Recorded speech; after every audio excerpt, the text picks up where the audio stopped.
North India में भूचाल, झांसी में संपत्ति विवाद, लखनऊ कलकत्ता तक जांच के तार जुड़े। Church of north India CNI में जारी संपत्ति विवाद अब एक बड़े घोटाले का रूप लेता जा रहा है। लखनऊ, इलाहाबाद और कलकत्ता में करोड़ों रुपए की चर्च प्रॉपर्टियों की बिक्री के बाद अब झांसी में भी अवैध कब्जे और बिक्री की शिकायतें तेजी से सामने आ रही हैं। झांसी में church of north India CNI की संपत्तियों को लेकर विवाद बढ़ता जा रहा है। सूत्रों के अनुसार झांसी स्थित चर्च स्टाफ क्वार्टरों पर कुछ पूर्व और वर्तमान कर्मचारियों द्वारा अवैध कब्जे और बिक्री के प्रयास किए जा रहे हैं। बताया जाता है कि कुछ आवास ऐसे व्यक्तियों के पास है जिनके नाम पर यह आवंटित नहीं है, जबकि कई आवंटनधारी अब सेवानिवृत्त हो चुके हैं या चर्च सेवा में नहीं है। सूत्रों के मुताबिक निम्नलिखित 11 लोगों के नाम जांच के दायरे में बताए गए हैं: अनिल सैमुअल, लविन मसीह, अवनीश लाल, प्रेम लाल, प्रेम मसीह, डॉक्टर गैब्रियल लाल, समीक्षा हैकेट, रूबी लाल, मुकुल सिंह, ये सब सेवानिवृत्त हैं। इनके अलावा राजेश क्रोचर और अभिनव हैंसम। इन पर आरोप है कि वे चर्च संपत्ति पर बिना अवैध आवंटन के रह रहे हैं और कुछ मामलों में बिक्री की कोशिशें भी की जा रही हैं। कथित तौर पर अभिषेक भार्गव एंड कंपनी भाजपा सत्ता की सह पर झांसी में चर्च संपत्तियों को खरीद रहे हैं और ऐसे लोग दबंगई से कब्जा कर रहे हैं। विदित हो कि इससे पहले कलकत्ता, इलाहाबाद और लखनऊ में भी चर्च की करोड़ों मूल्य की संपत्ति के बिकने की शिकायतें सामने आ रही हैं। ताज़ा मामलों में विश्वसनीय सूत्रों से पता चला है कि समीक्षा हैकेट, गोल्डन नायक, मनीष जैदी और रॉकवेल अमन मोजेस तथा प्रदीप पॉल जैसे लोगों द्वारा करोड़ों की रकम लेकर क्रिश्चियन प्रॉपर्टी पर भू माफियाओं को बिना लिखा पढ़ी के कब्जा दिया गया है।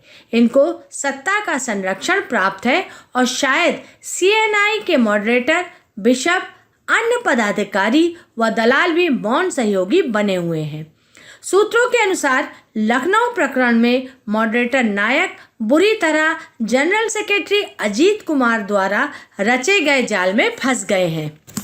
लखनऊ के हजरतगंज थाने में राकेश छत्री की शिकायत पर फर्जी बलात्कार और ब्लैकमेलिंग की FIR दर्ज कराई गई थी। अब इस मुकदमे में झांसी प्रॉपर्टी विवाद को भी जोड़ा गया है।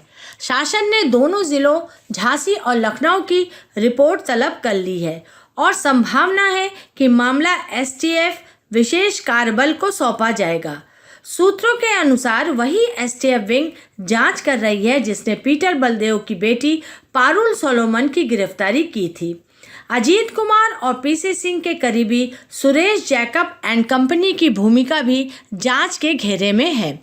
यदि आरोप प्रमाणित हुए तो इनके खिलाफ अभियोग तय होने की संभावना है। इसी बीच भोपाल की आर्थिक अपराध अन्वेषण शाखा EOW ने कलकत्ता की बहुमूल्य चर्च भूमि को मात्र 18 करोड़ रुपए में बेचे जाने के सौदे की जांच शुरू कर दी है। इस सौदे में मॉडरेटर नायक की प्रमुख भूमिका बताई जा रही है। बिशप, कलकत्ता कैनिंग सहित 7 लोगों को नोटिस थमाए गए हैं। सूत्रों के मुताबिक कई बिशपों ने गोपनीय बैठक में मॉडरेटर नायक और जनरल सेक्रेटरी अजीत कुमार के खिलाफ खुला विरोध करने का निर्णय लिया है।